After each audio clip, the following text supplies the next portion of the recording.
It's going to be the greatest game ever. We can hardly wait. Oh, delay it, delay it, delay it. There's no concern about CD Projekt Red making its first-person shooter ever in a totally new IP. You know, Witcher 3 is the culmination of the first two Witchers not being perfect. They had, especially Witcher 1, if you could watch a Let's Play on that, had plenty of jank. CD Projekt Red is going to make a great game. Cyberpunk is going to be one of those games that feels old school and right, and it's going to be a good game, and there's no doubt about that to me. But I'm just saying that expect problems. And it's like people don't even want to talk about the fact that there might be problems. But with Halo Infinite, everyone just wants to say, oh, it's clear that game's, fucked. And I think the opposite. It's Microsoft's flagship title. I crack open my One X, I see a Spartan in there. Microsoft is one of the biggest corporations in the world, and they're going for broke on this one. Now, that can be a problem too, I'll admit. Look at Anthem. But Anthem went through 7 creative directors. Sometimes giving people an unlimited budget and an unlimited amount of time creates just as many issues. Anthem, people want to be, oh, Anthem, it's EA's fault. I don't think that game's EA's fault. It's EA's fault that they shoehorned them into the Frostbite engine, but it's not Anthem's fault that the creative team took all that money and didn't deliver anything for it. They had an original vision that they could have just stuck with and probably produced something pretty cool, and then they changed direction over and over and over again, and you end up getting where we're at right now, which is Anthem's future is extremely murky. At the very least, it's murky. Anthem Next is slated for release on Xbox Series X, and PS5. What is it? Do we have to rebuy the game? If we have to rebuy the game, I don't think that's especially fair. But at the same time, they got to make money off this thing. They've spent a year developing it. It's in a weird place. I've never seen a game be in the place that game's in. Where it's still technically alive in the sense that it's being actively developed, but it's been over a year and they're always behind. They can't give the game anything besides the cosmetic store gets an update. They couldn't even get that blog out. They were too much late on that blog. I mean, that's worse than me, for God's sake.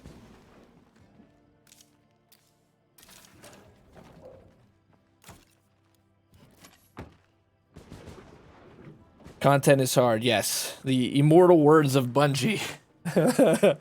Making content is hard. We'd rather do microtransaction stuff. Cosmetics. The fact that it's open world could mean infinite growth to the ring over time. That'd be cool, yeah. I mean, I think the open world, I think you're right, Gumby. I think the open world concept is the real driver for Halo Infinite. It's why I'm also psyched. It's why I wanted to get into it again. You know, Halo Universe was always cool. It's still one of the premier shooters in all the world. There's so much nostalgia and good memories over Halo. Ooh, damn it. I don't want to leave that bloater behind, but as long as he's not popped, I'm going to try. I have a shotgun. This is going to be difficult. Problem is, we're getting deeper into this playthrough, so there's just so many zombies now. Oh, he's going to bust. Well, our car is incapacitated for the next 4 or 5 minutes. Oh, for like a minute.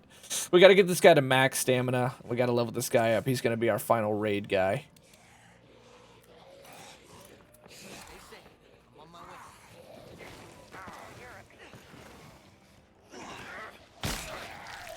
No delay isn't the issues. They didn't get flack for crunch. The delay isn't the issues, and they did get flack for crunch. They shouldn't have got flack for crunch. No Man's Sky. No Man's Sky got massive flack. Massive flack, and rightfully so.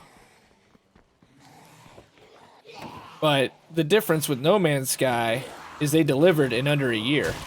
You got No Man's Sky in under a year, and No Man's Sky Next.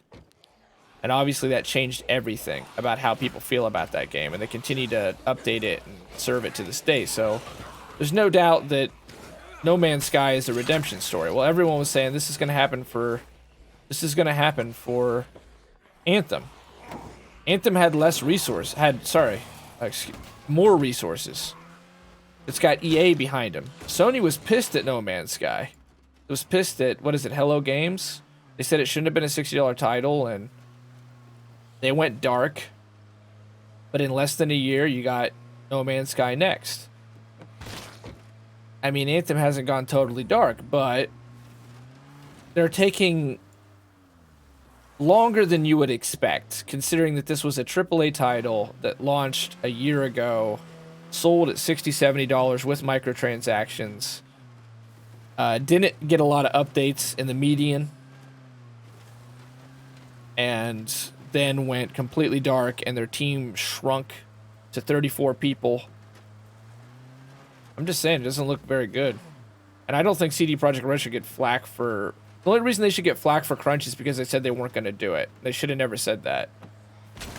But ultimately, that's what happens with making a game. It's super hard. It's the combination of creativity and logic. It takes a lot of people, a lot of hands on deck. And they're going to make a lot of money, and they're going to get paid overtime, so... You know, the big difference between crunch these days and crunch in the old days, they literally used to feed their game developers candy and pop. Now they take that shit out of the office and give them a gym and healthy food, and that makes a huge difference. You can do that for like a month or plus, as long as you got good food and exercise, and you're getting good money for it. Now, I'm not saying you can keep that up over the long haul, you can't, but... Like, when I've gone on breaks from the stream, I've worked my ass off to make money so I can buy some things for the stream. And you can't make that kind of money in that kind of short term without busting your ass. Those Wilkerson numbnuts borrowed my filling machine. You mind picking it up for me? Let's do it. Let's do it.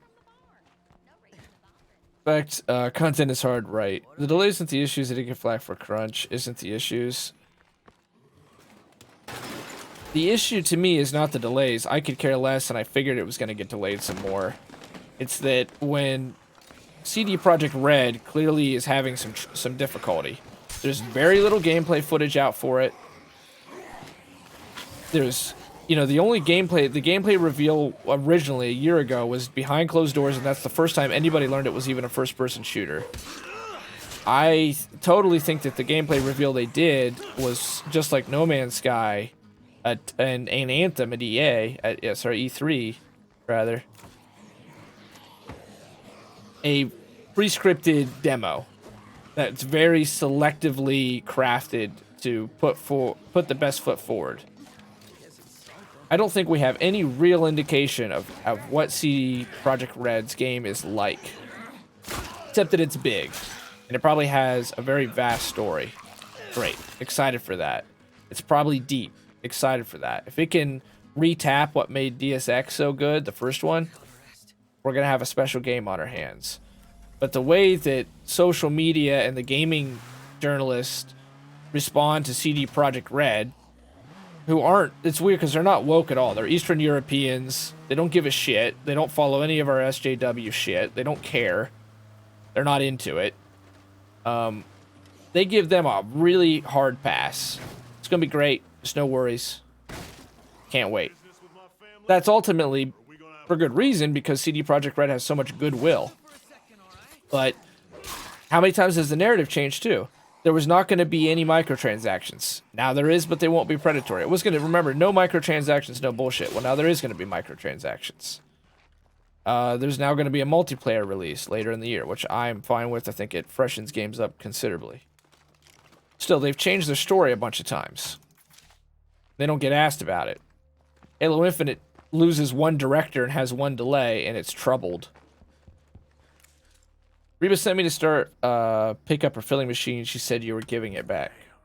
That woman's gonna drink herself right into the grave. Oh, she's an alcoholic? Sure, take it. As long as she don't get into the moonshine business, I got no problem. But honestly, It's weird that these people are still having, like, everyday activities in the midst of, oh my god, there's massive macabre things and people are growing out of them.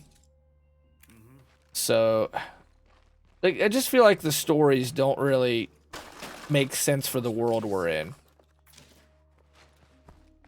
Oh, she's gonna drink herself to death. She wants to make a brewery. How the hell is she making a brewery when there's 10-foot tall, living, crawling, undead flesh crawling, roaring, splitting people apart, coming out of twisted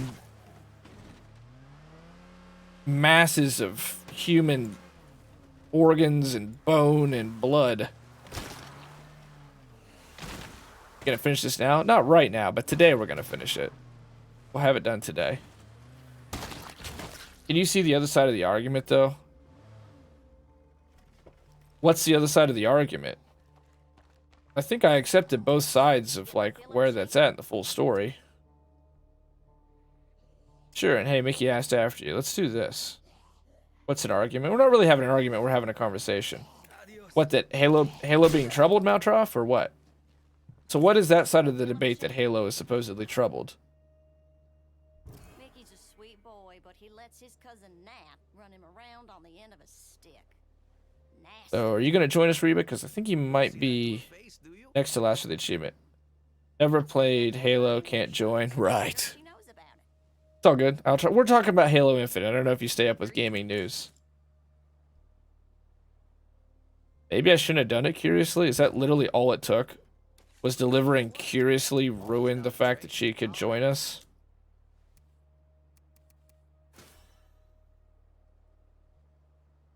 With Halo? Yeah, like I said, it'll be fine. There's enough of a solid fan base there. No, explain me the other argument. I'm not throwing your argument aside. I'm saying, what is the other side of it? Why is the argument that it's troubled? So where are those concerns then?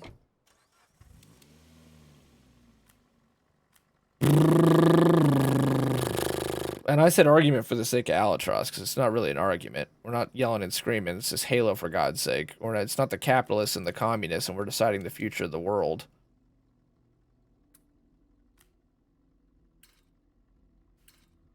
I still would love to get some more construction material over there. I guess getting rid of this gem was useless, but at the same time, once we get the fabricator's shop...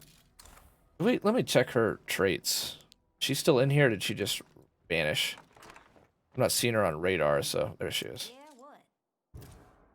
Game hunting? Fuck, she was the cook. Yeah, what?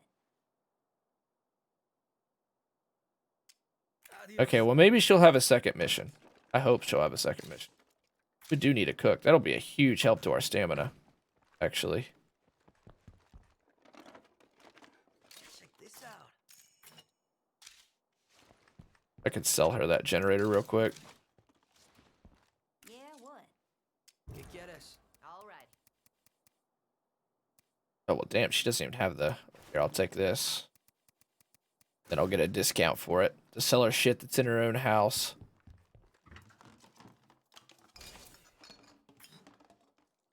I do, but I didn't hear anything about that one. It got delayed. And it's significant. I'm not saying it's not significant, because, again, it's Microsoft's flagship project. Like, they were banking on that being the seller for the Xbox Series X at launch, and it still got delayed. Which means there had to be something going on.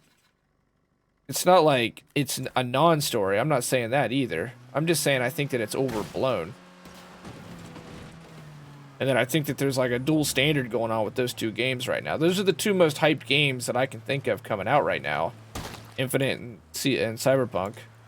And with Cyberpunk, I feel like hardly anyone gives them any kind of lip or questions them. But with Halo, it's like, clearly there's some problems. I'm saying there's not. And there's obviously a lot of fan concern out there because of the microtransaction stuff. But when they have their problems, it feels like it gets blown up.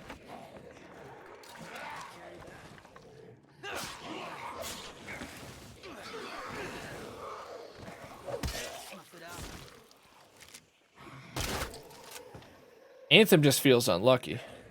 Of the 3 games we've talked about, I mean, Anthem was basically the internet decided it hated Anthem from launch.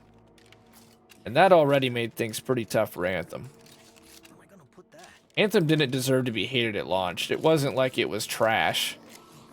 It's not like it was Game of the Year, definitely not, but it was also fine. Felt like a AA launch in any other year, any other time. I loved Anthem. I sunk considerable hours into Anthem as well, but I mean, it definitely has a weekend game. It was highly repetitive, samey, and what were you ultimately doing? You were just doing the exact same thing over and over again to see to get lucky. That's what it was all based around. It was just getting lucky so that you could see your power go up a little bit. And that's as deep as that went, is power.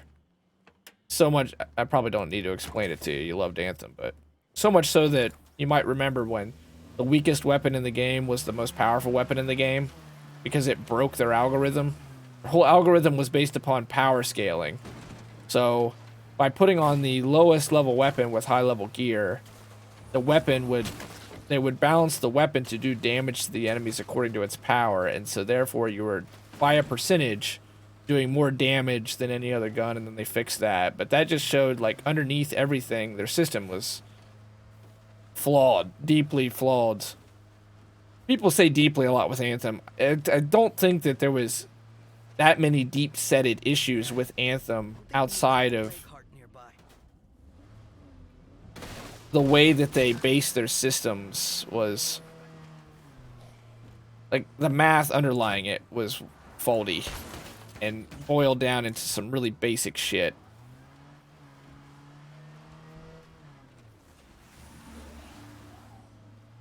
Have you ever played Rage? I haven't. I hear Rage 2 is good. I would like to do a Let's Play on Rage 2. I tend to get into those big open world games and like to knock them out. I hear good things. I think they finally stopped updating it though. I don't know that it sold well.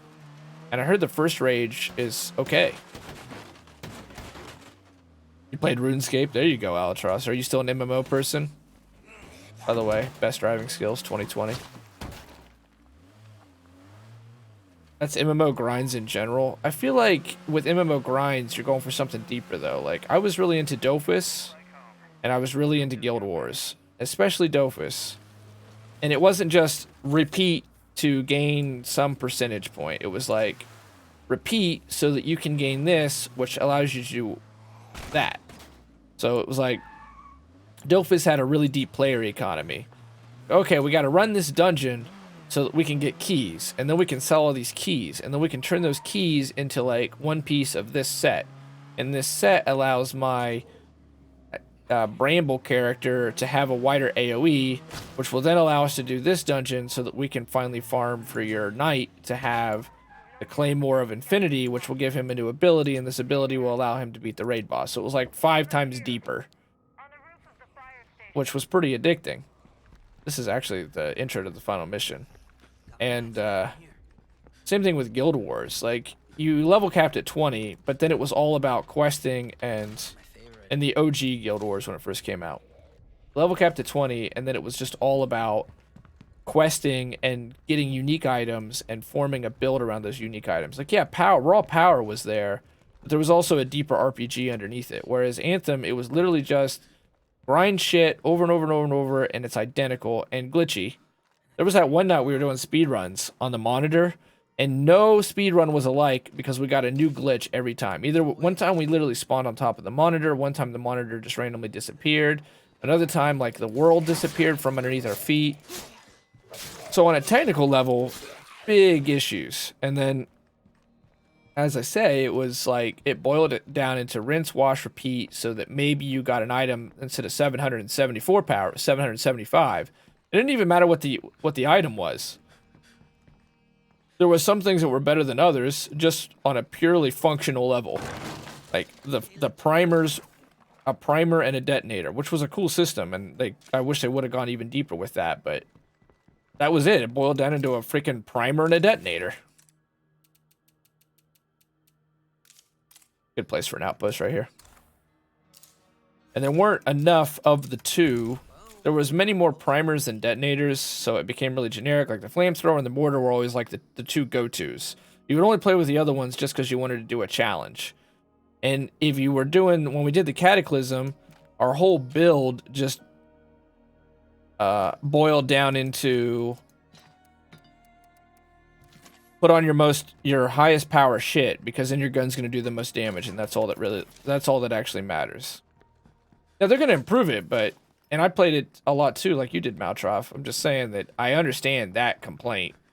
Because I personally think it was 100% a reality. I'm starting to fade. And even with Borderlands, you're not just farming raw power. You got to go for certain items to make a build complete. You know, I need this artifact so that this ties into this element of my skill tree. And I need all radioactive guns, because when I do radioactive damage, I proc a stack of this. I'm not saying it's the deepest thing ever, but it's at least 2 or 3 levels of thinking. Whereas Anthem, it was just that one level of thinking about it. Plague Wall, yeah. This is going to be the big one coming up.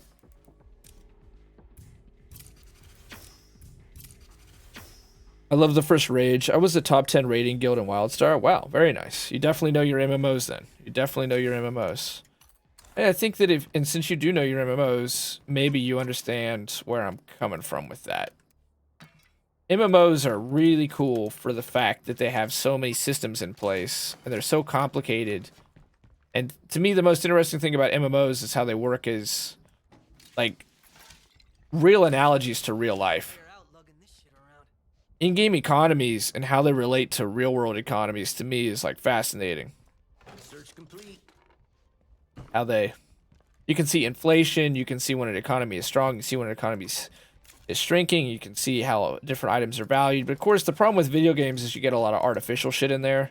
Someone will dupe or something, like Fallout 76. There's too many glitches, there's too many dupers, there's too many hackers, and so it keeps throwing the in-game economy completely out of whack. It's like if someone could go into the New York Stock Exchange, the Dow, and like randomly double the Dow. Or like suddenly quadruple the amount of Tesla shares that are out there.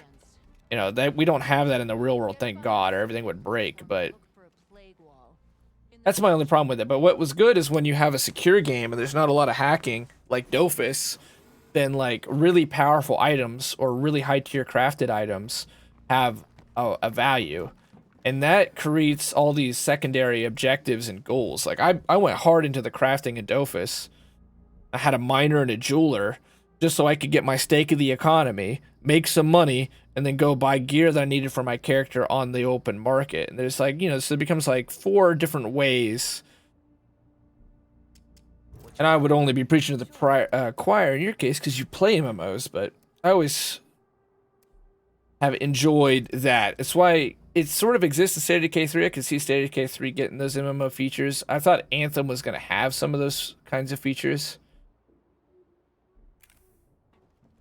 It's got a lot of good stuff for trade. How did she manage to secure this place herself? I think everybody, though, should really pat themselves on the back today, because ultimately what we're talking about today is video games. Is this game good? Portly, it's really good. It's really good. And it's really amazing how far it's come, man. From like launch to now. This was a pretty buggy game that had, I mean, multiplayer literally didn't work, and now they've given it so much love over the last 2 years. It's 100% worth a play. It's a lot of fun. It's unique. It's truly unique. That's how you get in. Get in where? I heard Captain Logan call it the Gauntlet. So I suppose Normally there's like one other mission here, though. now look I was playing this game a couple months ago. I'd crash occasionally, but the crash is gone now. I haven't crashed in a long time. Yeah, they've really done a lot of work to this game. And some of the biggest, to me, the 2 biggest updates that were really, really game changers were Zed Hunter and so I guess, Matt Truff, to answer your question from way back, yes, I can see both sides of the argument. The Zed Hunter and the Choose Your Own Apocalypse were really game changers, and they continually put out bounty packs to keep players interested and engaged. And they did a really cool thing with the community last month, or 2 weeks ago actually, speed runs. I need you to get in there. Those were sponsored by Microsoft. There was actually a timer and everything. And then blow it up. The sandbox combined with the survivor system adds a lot of longevity to this game. I would suggest, if you got Game Pass, definitely give it an install. And if you don't have Game Pass, you can probably find the Juggernaut edition for $20. Instead,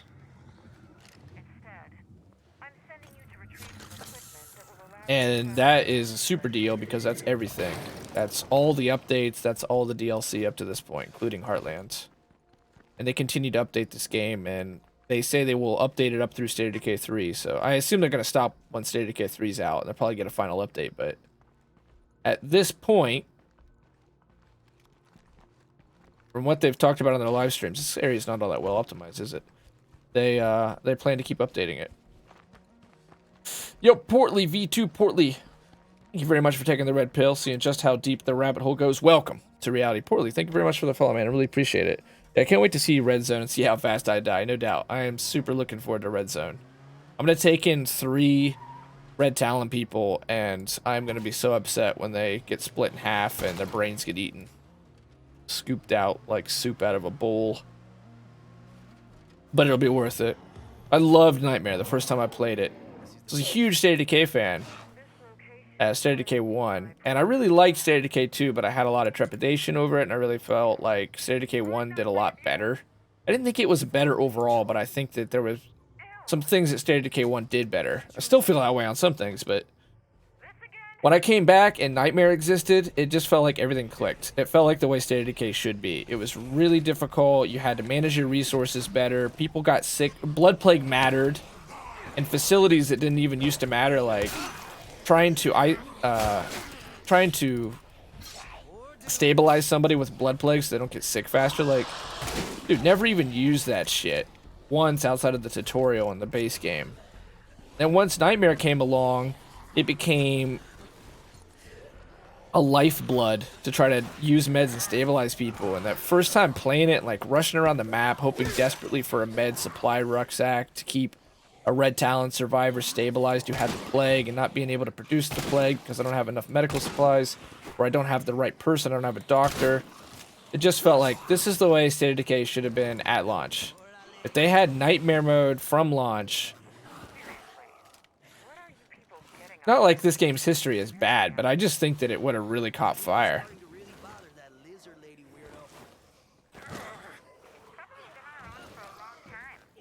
And it's good that they have choice. Obviously, Nightmare mode is not for everybody. It's good they added a green zone. But that to me is most in line with what I knew from State of Decay. I knew breakdown mode. I knew die if you mess up. I knew every mistake gets punished. This is the zombie apocalypse. And it felt like this is the zombie apocalypse at this stage of the crisis. That's actually going to be an even better outpost spot than the last time. Though, actually, I'm going to abandon another one. That one's an easy abandon because I know it's in Trumbull Valley. I think we can outpost this, maybe. I know there's at least one spot that has an artillery cannon to it, and I really want to outpost that place. I want to try. I know it won't bust the plague wall, but I want its help for when we do the jugs. We not outpost this place? Damn it. Yeah, every mistake is punished severely. Absolutely. And that, to me, feels like a proper survival game. It's one of the things that I give, like, Fallout 3 a lot of credit for to this day, is I always enjoyed that at its heart, it was still a survival game. And we're out. Okay, well, we just need to find the toxin.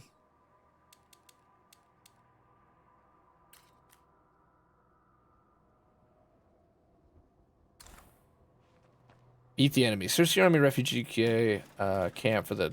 It's weird that we don't have a thing. Okay, that's Marker. Probably one of these guys has it. rookie move, I say. Get it together. Where's these notes tell a story? I see it now, I see the truth. It has built a labyrinth, and now it demands a sacrifice. Hoffman must think of herself. It's extinction again. It's the glimmer. As the captain, as Theseus, they are fools, and labyrinth will consume us all. How many more must die before the beast is sated? I hope we have enough soldiers left to feed it. This actually end of Heartland, where they discover the plague wall, is some of the better storytelling in State of Decay. I'm so glad I've been keeping this journal. I can't wait to share it with the Colonel when we get home, so he can finally see how badly Hoffman has screwed up this mission. If she'd only listened to my suggestions when we arrived in the valley, we'd have cleared out Marshall by now. It's so refreshing to be underappreciated. Thank you for that, Red Pill Hype. We'll so appreciate you. One day, my friend, I was sneaking into this place to find the brewer stuff, right, and I fast searched, and because the 2 blood jugs came into and started attacking us, my friend was not happy when he got the blood plague and had to let the brewer guy die. Yeah. See that? But you like didn't even think about that stuff originally. When the game first came out, it was easy enough that, oh, I got blood plague, I got 3 hours, and I have absolutely everything I could ever hope for, so no big deal. When you play, especially when you play Nightmare and you don't have any of the boons on, you have to make those hard decisions. You're going to exile somebody, or you're going to use your very, very limited supply of blood plague cure, or are you going to euthanize them? That's why everything clicked for me with Nightmare. And it felt like that should have been there. It felt like it should have been there, not just because I think it would have really helped the game early, to keep the hype alive, but because it felt like this is what these systems were built for. These systems were built as if Blood Plague is a big deal, but it wasn't a big deal. But then when you play Nightmare, it is a big deal. It is a big deal. And so all the things that you hardly even worried about become major concerns. And it's like it opened up whole areas of the base game that you never even, I personally never even worried about. Of course, once you get some boons in, you get it figured out. It becomes less severe. And that's why it'll be good when we get the new difficulty coming up. Hey, neighbor. I got another proposition for you. There's Reba. Come on over when you See if we can't get Reba. I want to cook. She's got to be like it for the achievement. That and Delilah or whatever is supposed to show up soon. I think. Maybe I screwed that up when I was like, hey, why don't you come join the team? You seem perfect for us.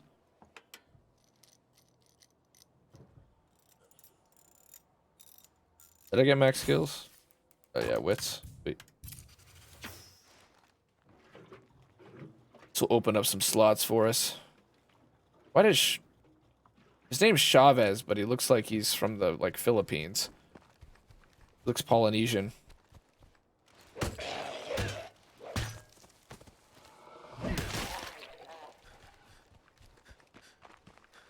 Where did that thing come from? Oh, that's actually one of the best echo weapons. That is the best echo weapon, actually. It's a revolver, so it doesn't break down. And it takes 22 caliber bullets. Alright, let's get out of here. That's a great looting site. excellent.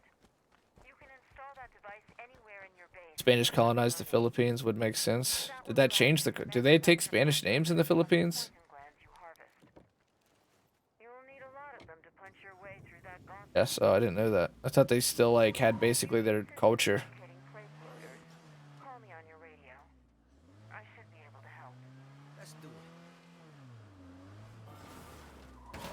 Or it could be like my niece, who's been so indoctrinated now, she says white people don't have culture. I said, well, do you eat with chopsticks? Do you have a Thanksgiving dinner? You put up a Christmas tree? What the hell are you talking about? It's like, we don't. You're talking about American culture. There's not, I didn't know there was a white people culture. People in Denmark have a totally different culture than you know, people in Canada. Like, it's fucking TikTok. TikTok and 14 and 15-year-olds is scary shit.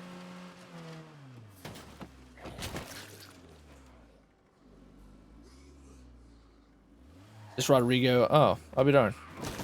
I guess that makes sense. I watched that movie that was on Netflix, like 1816, Our Last Man in the Philippines, and they're all like, it's been 400 years. Social media, I guess. I think it's TikTok shit. He's a smart kid. You know, I appreciate it. I was not that political when I was her age at all. I didn't even think about that stuff, to be honest with you. I mean that. Like, I worried about the country, but that's it. I just was not concerned about politics at all. But her generation is, and I guess that's good. I think she's misguided, but at the same time, I try to keep it very, very friendly. Because I know that if I'm a dick, then she's gonna really double down on whatever she thinks is the truth now. So I killed her with kindness in our last, like, big argument. And I'm like, hey, you got your own mind, you can make up your own, decisions. Remember that I love you and family comes first, and I would always take the fact that we're family and I love you over politics any day. We're just having a conversation. And then she, like, had to come in and say she was sorry. When I told her, you don't gotta be sorry, you have your own mind. Yeah, I'm just gonna be very patient and slow trying to explain that some of the shit that she's hearing is bogus.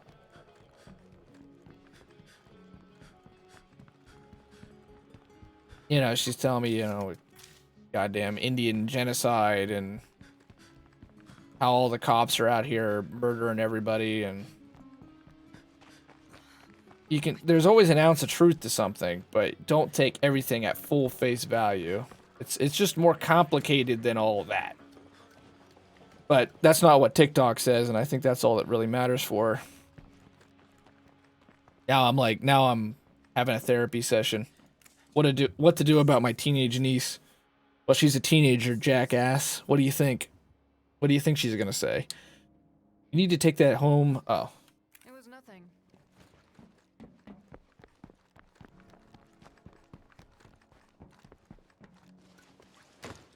Like, explain to her that there was wars fought between the Iroquois Nation, that obviously the Cherokee Nation, that one's a little different. That one's a little rougher. But ultimately, many of the things that happen with Native Americans, it's tough because a lot of the crimes that were perpetrated were from vigilantes, from both sides. The war crimes are there, but there's not as many as people kind of think. And ultimately, wars were fought, and these wars we were the victors of, and there were consequences for this. It's like weird in the sense that I saw that like Apex Legends took out the word rat because that was apparently like a slur used against the Japanese in World War II. And maybe it was, maybe it wasn't, and I guess take it out if someone felt offended, but at the same time it's like the Japanese weren't the good guys in World War II. They committed all kinds of war crimes. They did some pretty fucked up stuff. Rape of Nanking. They used American GIs, American POWs as medical experiments. I think it was like Unit 753. They literally just tortured those guys. But they used Koreans as sex slaves. Like, look, the Japanese people have a rich history and culture. I ain't against Japanese people.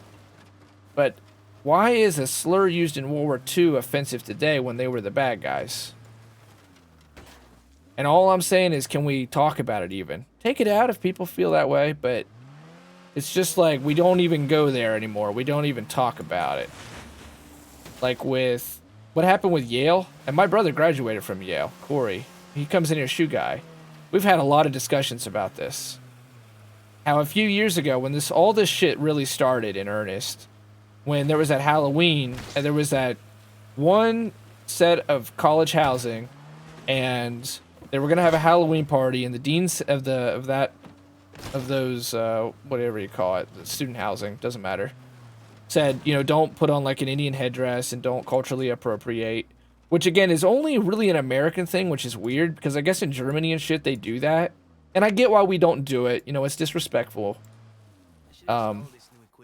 So I'm not saying I'm against that.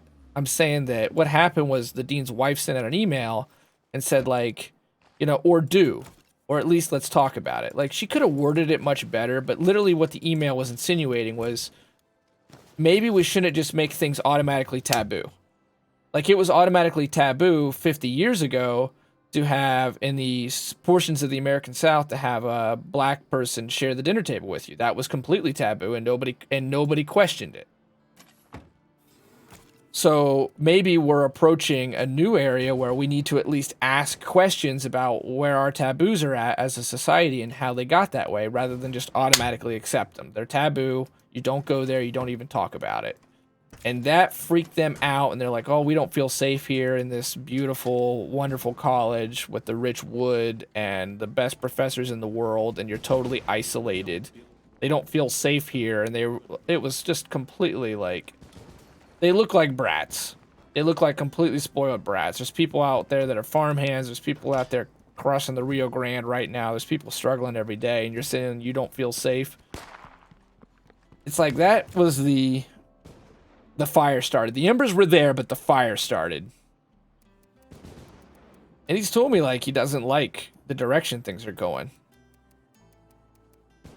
At his with things.